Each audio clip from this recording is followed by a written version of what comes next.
What is going on, guys? JD from New York here. And today, you are getting the best podcast intro that you hear all week long.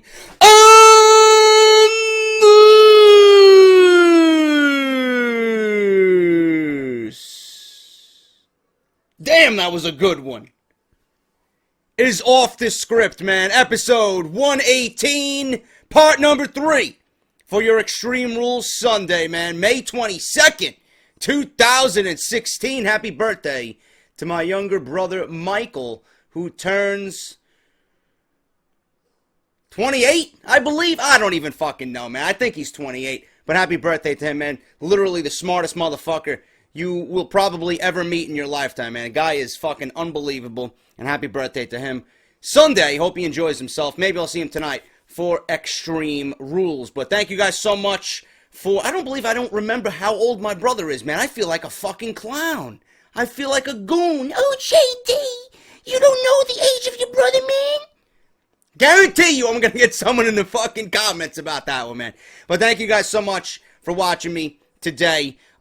Just a word of advice. Tonight's Extreme Rules, I will be doing the official review after the show goes off the air right here on my channel. Make sure you guys tune into that. Hopefully we see some blood tonight. Hopefully we see WWE at least give us something that lives up to the name Extreme. Maybe we see Finn Balor. Maybe we see a new debut here and there. I don't know, man. I don't know what's going on. All I know is Roman Reigns is not going to lose the WWE Championship tonight. But it should be a newsworthy show nonetheless. I do want to say, before we get into the news, and yes, we will talk about Cody Rhodes, because it's the biggest story that happened, of course, while I was at work. And, of course, I'm at work, and just shit happens just out of the blue, man. Always. When I'm not home and I can't get to a fucking computer or a microphone to record something, something big happens while I'm at work. We'll talk about that. But... we made noise, guys. We made noise as far as the t-shirts go, okay? And I was really thinking about going to Redbubble. A lot of you guys gave me suggestions. eBay, you guys were talking about. Amazon, Designed by Humans, I believe was another one. I couldn't find a substitute that is going to be anywhere close to what Pro Wrestling Tees was. And... I was actually napping before this video. I took a nap, made myself a cup of coffee, turned on my mic, and we began recording Off The Script for today. And I see an email, actually I see a DM in my Twitter mail, and then I see an email from Ryan, who is the CEO over at Pro Wrestling Tees, and he just owns that entire operation. Barbershop Window, Pro Wrestling Tees, 1 Hour Tees, he's the man over there. And he reached out to me, and he graciously explained to me what was going on, which I appreciate 100%. And he offered to sell my t-shirts on Barbershop Window. Now, immediately I jumped at that offer because I love Barbershop Window. I've shopped there before, and it's just the quality that I'm looking for. And I'm thinking, you know what? Maybe there's another option. And then I see his DM, and he has this other website. And I'm going to pull it up here. I forgot the name of it. I just applied to it. It is shirtsickle.com. He owns and operates that one as well. And there's a few notable podcasts on there. And you got Cole Cabana. You got Jim Ross. You got a few others. But there's not a lot of podcasts up there right now. I would love to be a part of that and just be at the forefront of this website. It's owned and operated by 1 Hour Tees and him. It's his entire operation. I will be allowed to upload and sell my designs through this website, shirtsickle.com. Open up my own shop. It's going to be very, very similar to what happened on Pro Wrestling Tees. The same layout and everything. Pro Wrestling Tees is for the wrestlers, okay? That's that. And he told me WWE monitors that website. They're like a bunch of fucking hawks. And I understand where he's coming from. You know, a lot of you guys said that I was lucky to even get away with doing the Get Off My TV line. And I'm lucky that I did. I'm lucky I got to get that brand out there, you know. And he told me and I'm going to read you his DM to me. He says that he had nothing to do with uploading, and half the time he didn't even see any of the shirts that were, you know, thrown into the mix and that were uploaded. He had, you know, half the time nothing to do with it. So, you know, it really did fly under the radar. If he had eyes on the entire thing, then, you know, maybe the axe would have came down and he would have told me, no, you can't do this and blah, blah, blah.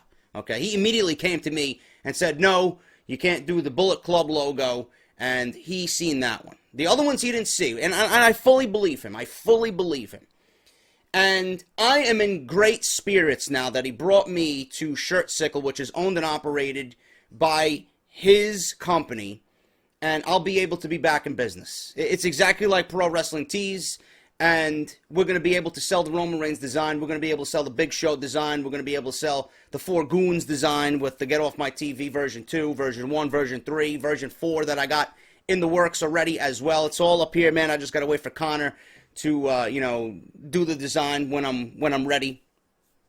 We're back in business, guys. That's all I wanted to say. And I appreciate Ryan for reaching out to me. And it goes to show you, man, I am completely dedicated to my brand. I am completely loyal to each and every one of you guys, and I want to give you not only the best podcast, not only the best voice that I can, but behind that, I want the best merchandise that I can possibly give back to you. And I can't do that without Ryan, and I can't do that without his company, because without question, in the business that we are in the industry that we are in, when it comes to wrestling, I want to deal with these guys. And the way that I operate is, if I love something, I want to stand behind that product. Okay? I will never fucking take an offer from anybody, from anything, from any company, to merely sell their product and I don't use that product, that I don't like that product. This I love. I love their product, I love their quality, and that's what you guys deserve, quality, okay? I shop there, I buy my shirts there, I'm going to continue buying my shirts there. That's what I want to do. And I stamp my name and my show with them because they are quality. Just like I do with the video gaming thing, you know? Elgato, I love Elgato, I don't use anything else, okay? I've thought about using something else, but I've been with Elgato for 4 years. I'm not partnered with them. I'm not sponsored with them. But hopefully one day I will be. Astro headsets. I don't use anything else. I have not even touched anything else. Control Freaks. I use the grips. I don't use the joystick pads, but I use the grips. Phenomenal, and they have helped my gameplay significantly. Okay? Same thing with anything else in my day-to-day operation, man. I drink Dunkin' Donuts coffee. You know, I drink Starbucks here and there, but I stand behind Dunkin' Donuts. I like their brand better than Starbucks. You know? Just the normal things that we do. If you love something, if you really are passionate about something, you know, put your name behind it and work with that company, those group of individuals.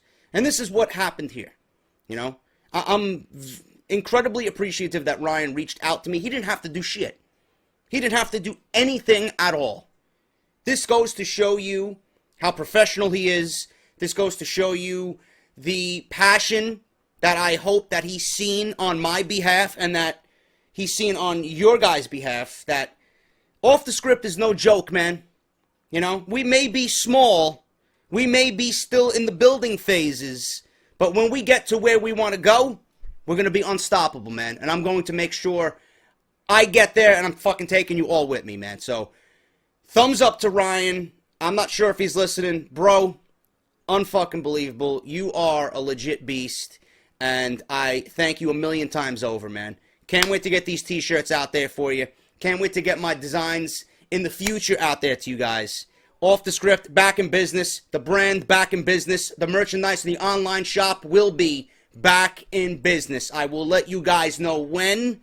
And thank you all so much, man. We are back in business. All right?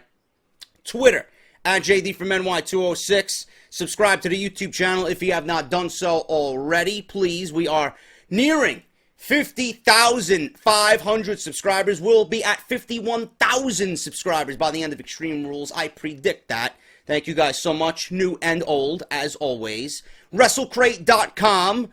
Coupon code JD sent me for an instant 10% off your first purchase. And WrestleRumble.com. I want you guys to go to WrestleRumble.com. I want you guys to enter the pool. It's going to be a little fee, but the prize is $500 cash, man. You're going to be emailed questions. You're going to be emailed questions about tonight's show, and I want to put your knowledge to the test.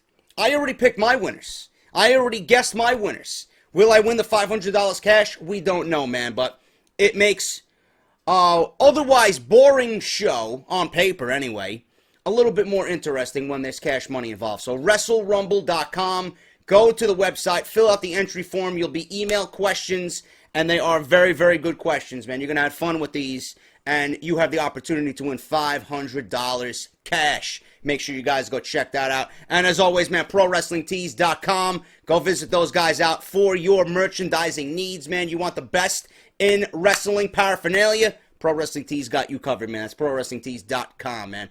Thank you guys so much. Let's get on with the news.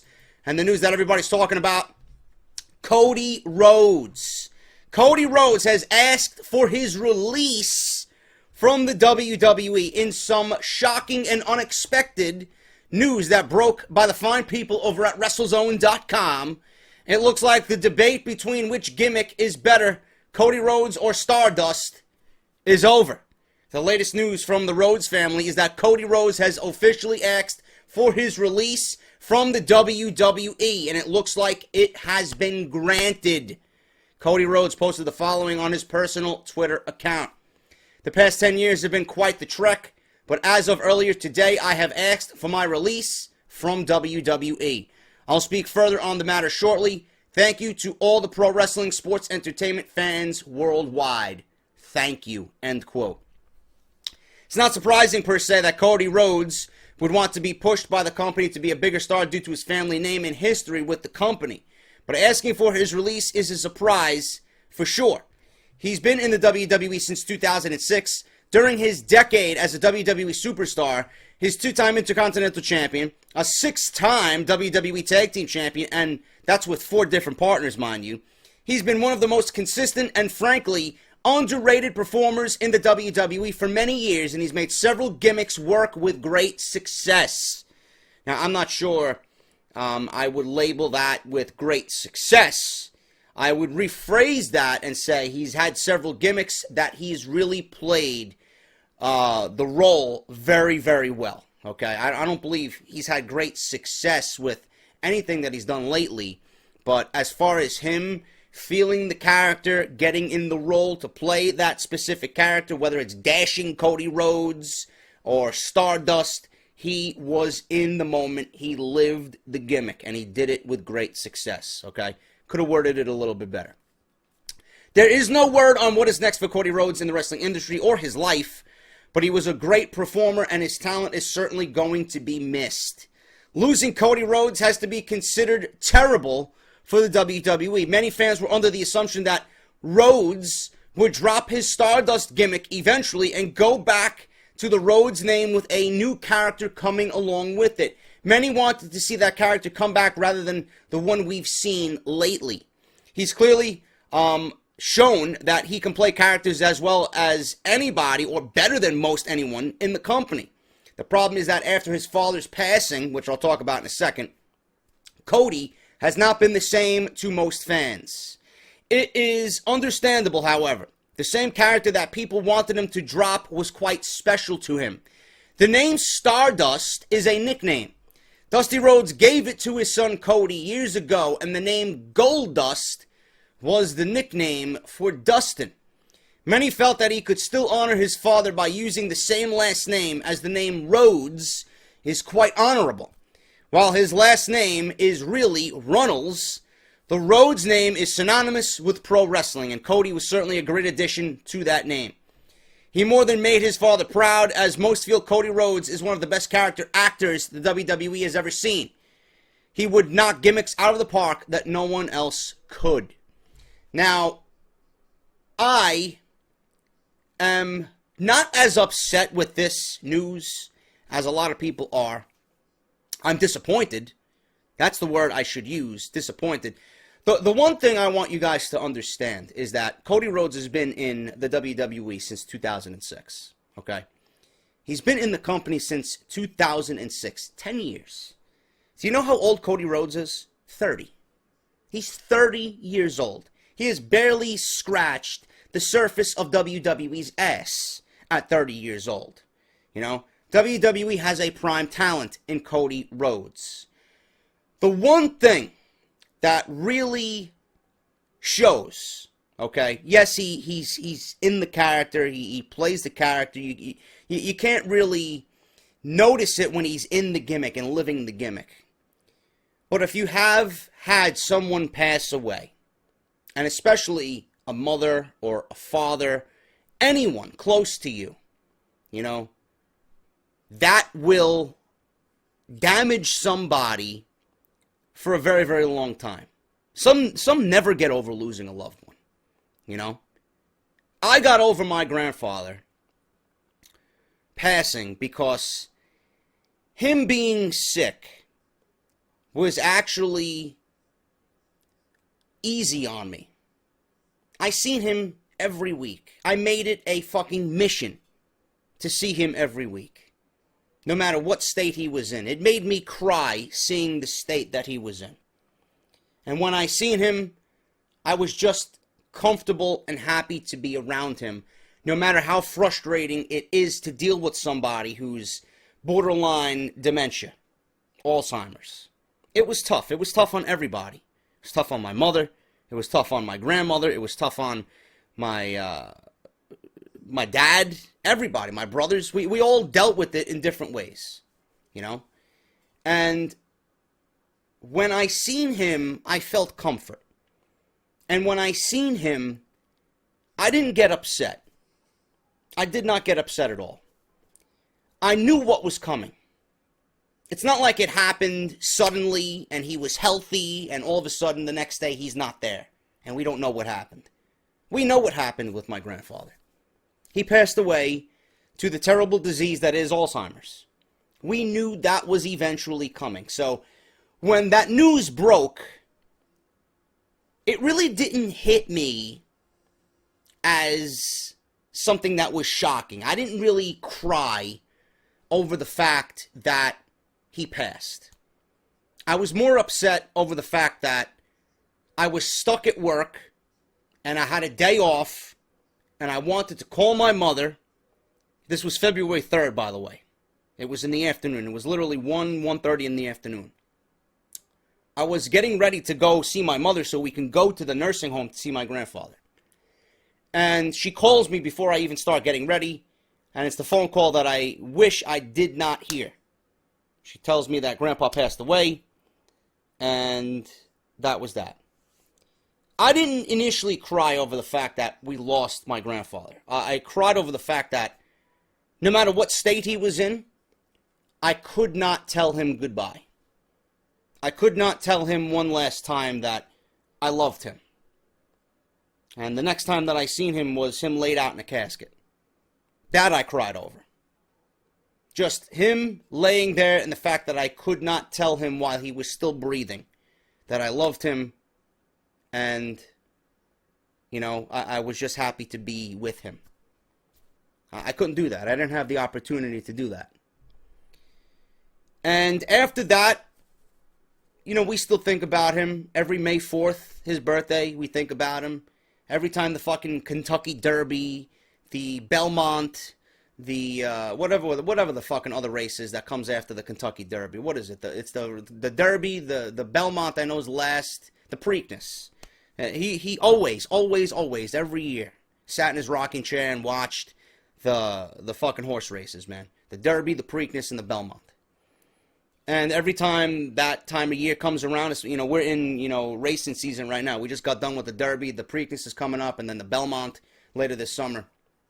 We always think about my grandfather because he loved horses, man. He loved horses. He loved going to the racetrack. He loved betting on the horses. He loved fucking talking about horses. He loved watching fucking, you know, the cowboy pictures on you know, fucking AMC Classic, black and white. I'm talking about John Wayne. You know, he always used to fucking talk about the horses. Oh, look how beautiful the horse is. You know, that's the thing that really makes me think about my grandfather. Every time I fucking see a horse, you know, I think about my grandfather. And one of my best friends works with horses. So, you know, every time I see that, I think about my grandfather. But the initial shock there didn't really break me down. It's the fact that I didn't say goodbye.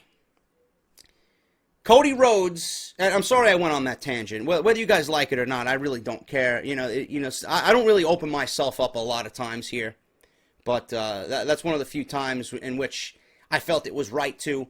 Cody Rhodes is still grieving. Cody Rhodes still isn't over the fact that his dad was taken too early. Dusty was taken too early.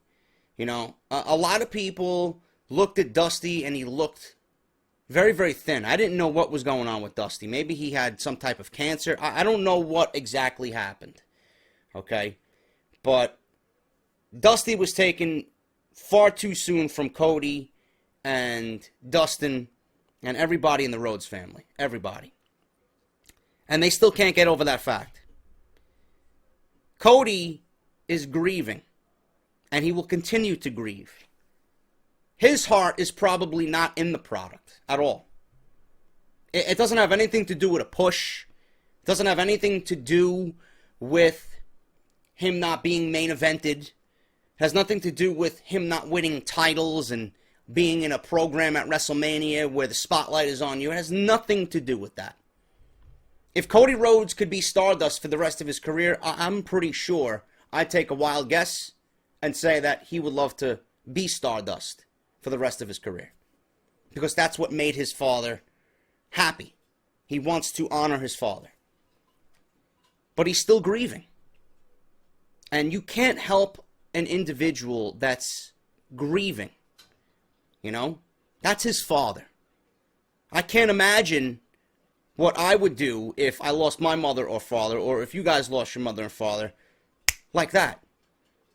He's here one day, you're having dinner with him, and then the next day, he's not there.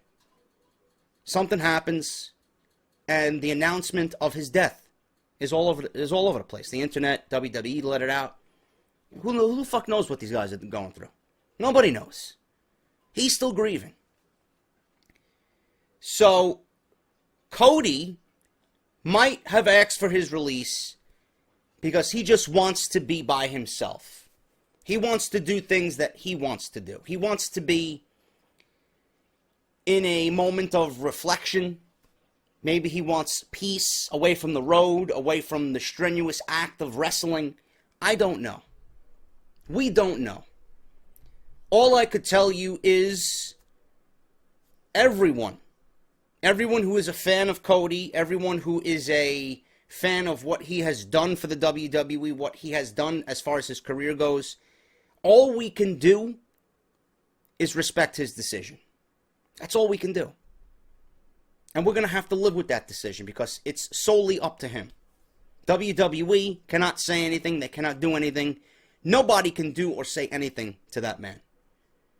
When someone is grieving like that, you let them be and you let them do what they want to do to handle it the way that they want. Simple. I handled grieving the way I did. And what I did was pretty much pigeonhole myself for 3 or 4 days. You know, I cried. I cried that he wasn't there. My grandfather. And then we eventually break out of it and we see the sunlight again and, you know, everything is okay. The memories live on, man. The memories live on. People want to know why Blackbird by Alter Bridge is my favorite song of all time. And if you've never heard Blackbird by Alter Bridge, I will leave you a link in the comments or down in the description, or both. I want you guys to listen to this song. Every time I listen to it, I think of my grandfather. I've seen Alter Bridge 5 times live, and every time they play that song, when I am in attendance, live in concert with Alter Bridge on stage, and they play that song, I fucking cry. You see and feel the tears come down my face. Every time you lose a loved one, every time you have thought about a loved one, I want you to listen to that song. Because when you listen to that song, You're going to automatically think. You're going to automatically think about the good times that you had, the memories that will never, ever, ever go away. And you're going to feel emotion in you that you haven't felt in a long time. I promise you. Cody's grieving. I respect his decision.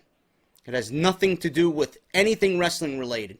This solely, if I had to go on a logical guess, has everything to do with Dusty. The WWE is his family. The WWE will never do anything to Cody Rhodes to disrespect him. Because if you disrespect Cody or Dustin, Goldust, you are disrespecting Dusty. And WWE will never do that because Dusty Rhodes is one of the most respected and idolized figures in the WWE history. What he did for NXT, what he did for the young guys down in NXT, everybody that worked in NXT have had nothing but good things to say about Dusty Rhodes. WWE will never do anything to disrespect or jeopardize their relationship with the Rhodes family, Dustin or Cody. There will always be a door for Cody to come back when he is ready, when he wants to go back in there and wrestle. He's 30 years old. I doubt he wants to retire. I doubt he wants to hang it up. I doubt he wants to just settle down with his wife, Eden, who's a ring announcer in WWE, and have kids. She's on the road. She is a full-time WWE ring announcer. Cody needs time for himself. If there's any more of a reason why he should be in the WWE and stay in the WWE, it's his wife. He travels with his wife doing the things that he loves to do. He's not there right now because of Dusty. And that's what I wanted to get across. A break is needed. You can't blame him for that. And all we can do is respect his decision. So that is my opinion on Cody Rhodes retiring. And honestly, I would not be shocked if it has everything to do with Dusty. Everything. That's my opinion on Cody. Is he a misused talent? Yes, obviously. Cody Rhodes is a talent that WWE is going to, regret letting go. They did not utilize him correctly. I think he wasted his years, and I would never knock him. I did not like the Stardust gimmick. He wasted his years with the Stardust gimmick. But out of respect for what he did to his father, it is completely honorable. And you have to respect that. I wish we could have seen him in a different light, being used the way I know WWE could use him. He could have been thrusted into any one of this, the Intercontinental Championship. He could be, that upper mid-card main event, like teetering right there type of talent. And WWE didn't utilize it. Okay, they didn't utilize him. And, again, I don't want to sit here and tell you, the tales of what could have been. They let Barrett go. They let Sandow go. Now they're willingly releasing Cody Rhodes. What could have been with all three of those guys? So much talent in all three of those guys. And now, Cody Rhodes is the latest to ask for his release from WWE. I hate that. What if? That fucking question of what if. I don't know, man. All I know is, from me to you guys, I respect his decision. Cody Rhodes, when he is ready and mind clear, there will always be a door open for him. There will always be room for him in WWE. That's my opinion on Cody Rhodes. What else do we got? Shane McMahon's creative input behind the scenes. Last week, there was a report about what Shane McMahon has been doing behind the scenes for WWE. Thus far, he's being considered an on-air personality on paper. However, he's also an advisor of sorts and is giving his opinions and shooting around certain ideas on top storylines, which isn't going to hurt anyone. According to a report from DWN, Daily Wrestling News, there was an example of that creative input on Monday Night Raw this week. Wait to hear this one. Apparently, it was Shane McMahon's idea for the Time Machine segment with the New Day that led them to enter the bygone era as a way to further their feud with the Vaudevillains before Extreme Rules. That is just one example of what Shane has been bringing to the table behind the scenes in WWE. But this role can continue to expand, and we don't know if he'll eventually take a full-time executive role with the company again. Obviously, Shane has a lot to say into his own character on television and his sibling rivalry with Stephanie McMahon on Raw. Their dynamic is clearly going to lead to a feud between the McMahon children, sooner rather than later. But if this is the idea of one Shane McMahon, you gotta go back to the drawing board, bro. That was terrible. Okay? Instead of going back to the bygone era, you should have went back to the fucking Attitude Era. If you wanted to, even before that, when Monday Night Raw was a fucking pimple on the radar. Nobody knew what Monday Night Raw was. In fact, go back to the debut episode, man. Undertaker versus I believe that was the main event on the first ever Raw. I could be mistaken. Undertaker versus Damien Demento. Seriously, go back to that. At least we'll have the siren that's going off. Remember that?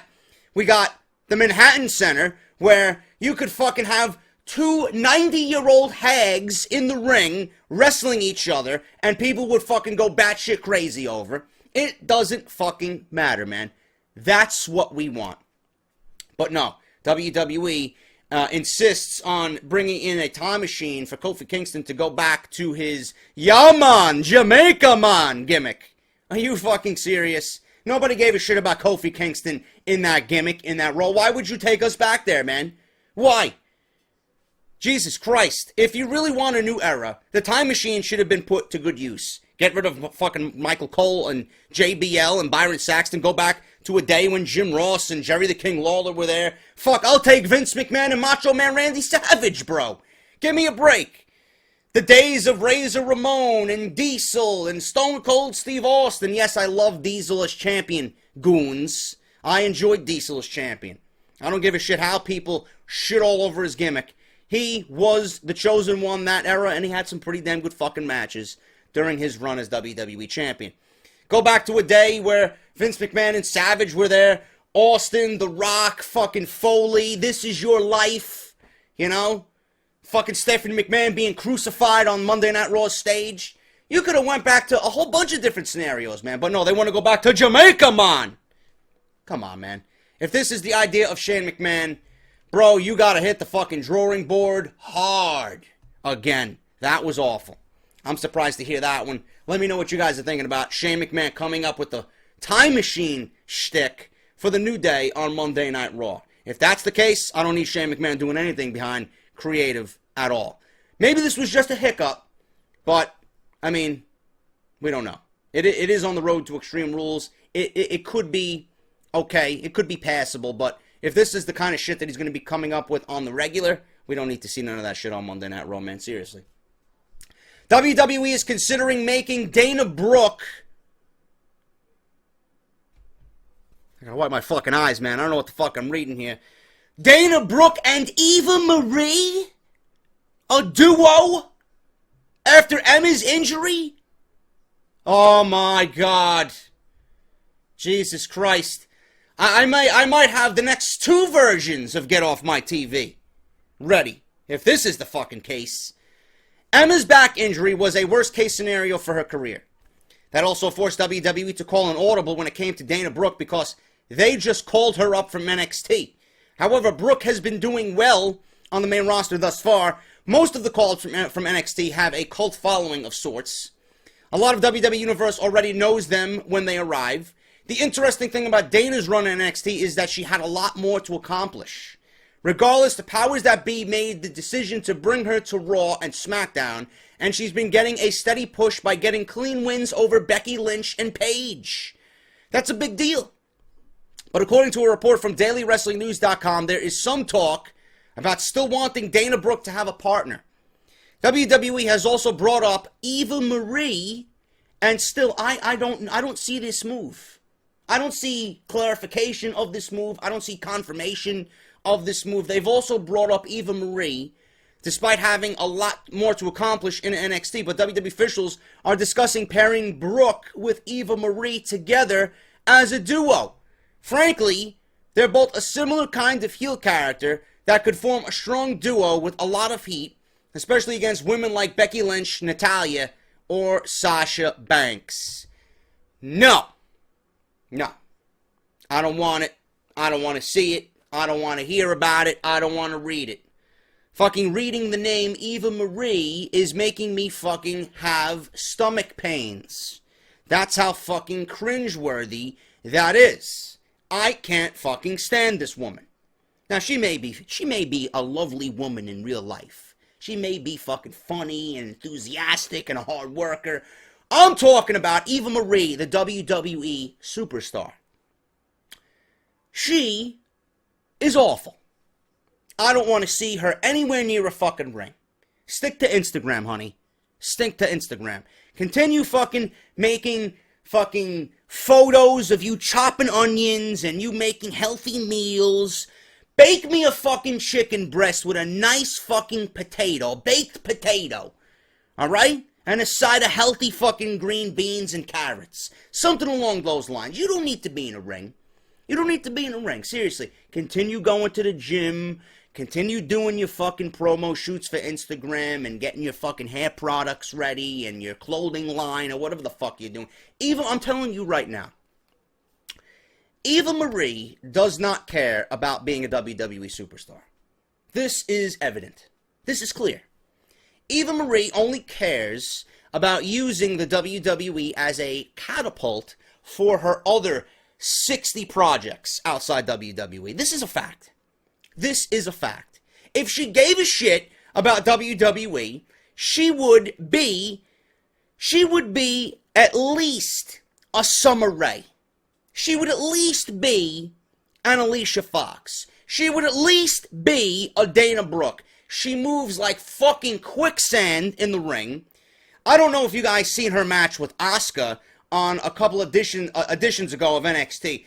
How WWE produced this match made me fucking puke. They actually made us watch a 12-minute match of Eva Marie holding Asuka down in a submission hold. Is anyone going to believe that for 12 minutes? Opposed to Asuka going in the ring and fucking annihilating this woman, decapitating this woman, having her flotation devices pop in the middle of the ring by kicking her so fucking hard that her head is going to explode in more ways than one. You mean to tell me I gotta sit through this drivel and watch and believe Asuka is being manhandled by Eva Marie? Give me a break, WWE. That was one of the worst excuses I have ever seen in recent memory. This woman on the main roster is a fucking mistake. This woman on the roster, period, is a fucking mistake. If you want to put Dana Brooke with anybody, Eva Marie is not your choice. Put her with a Summer Rae. Put her with an Alicia Fox. Put her with anybody except an Eva Marie.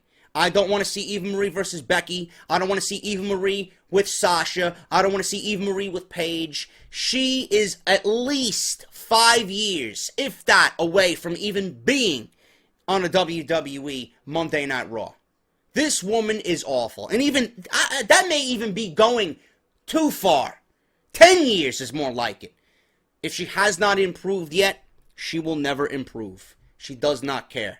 She may be great. You might know her in person. You might fucking love what she is and who she is. And you might be a fan of Eva Marie. I'm telling you for a fact, and I can read people very, very well. Eva Marie does not give a shit about the WWE. She's all look. She's all entrance. But when that bell rings, you are in for the worst fucking match of the evening. I swear to you. This is a mistake. Dana Brooke with Summer Rae is the way I would go. At least Summer Rae has some in-ring skill and doesn't move like a fucking scarecrow in the ring. Eva Marie, man, it's like she's floating on the water. She can't bounce off the ropes. She can't throw a kick. She can't throw a punch. She can't fucking take a bump. She can't land on her back. She can't even kick out of a fucking near fall. And you want to put this woman on the main roster with Dana Brooke?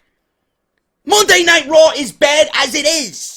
You want to give me fucking stage 6 cancer? Seriously. We're already at stage 4 with the way Monday Night Raw is going right now. You know, you want to bump that up to fucking stage 6. That means I have to find other avenues for chemotherapy. Seriously. This is a mistake. You don't want it. I don't want it. And I'm telling you right now, I don't give a shit how much nuclear heat she gets. It's the bad kind of heat. People don't want to see her in the ring.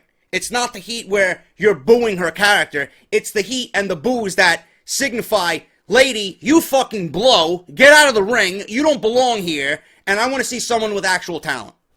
That's all I gotta say about that. More failures. WWE officials are very disappointed with Primo and Epico on Monday Night Raw. I could have told you that one. I mean, how much is their fucking condo going in Puerto Rico, man? 80,000, 2-bedroom? Yeah, I'll put a bid on that one, bro. Seriously, you're gonna be fucking greeting me with flowers at the front door? Huh? These guys were fucking dreadful on Monday Night Raw. The only thing about these guys is the possibility of bringing in Carlito. And even that is putting it mildly. That's a stretch. Primo and Epico. I was going to say Primo and Error. I don't know where I got Error from, but the new Error is what it should be called. Primo and Epico finally made their re-debut on Monday Night Raw this week, but it hasn't set the WWE on fire. Wow. I don't think anything in WWE is setting WWE on fire. Please. It has gotten a lot of comparisons to the New Day's debut, which is just a way of wrestling fans to say, don't judge a book by its cover. Which is understandable. Everybody thought the New Day was fucking garbage. They were three scrubs who came out there and were going to be jobbed to the stars and Vince McMahon was going to give up on them. But WWE did something they rarely do. They let these three guys go out there and be themselves. And what happened? They turned into the WWE's biggest tag team in recent memory. Easily three of the most popular guys on the roster, especially with their merchandise sales. So, judging a book by its cover is not always the best thing to do when it comes to WWE.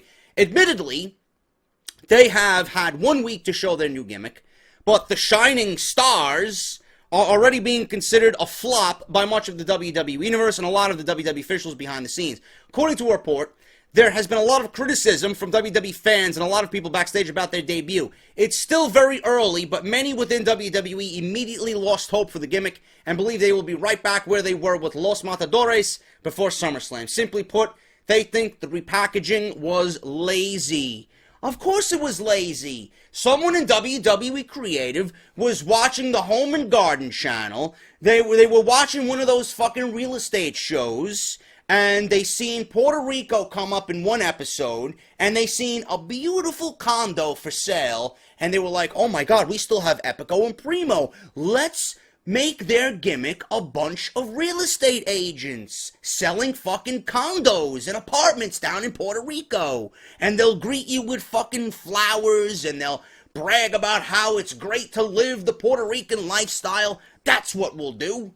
And I'm too fucking exhausted right now to give you the creative goon with my pen and pad, but you guys get my point. I would not be surprised if that was the process to give these guys their gimmick. It was lazy. A backstory could be a saving grace for this new tag team, but many think the only good that will come out of this new Cologne's gimmick is the return of Carlito.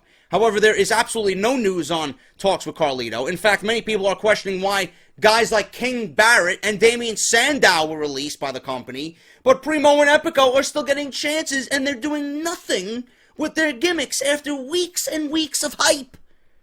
Yes, let's release Damien Sandow, but keep Primo and Epico on the fucking roster. Great move, WWE. Great move. I'd rather see the intellectual one give me fucking words I don't understand instead of seeing these two fucking goons selling timeshare in Puerto Rico with fucking plastic flowers. You know what I smell? Failure. Every time they sniff one of those fucking flowers. Failure. That's what they're fucking sniffing. And WWE better get a whiff of that, because these guys gotta get the fuck off my TV, man.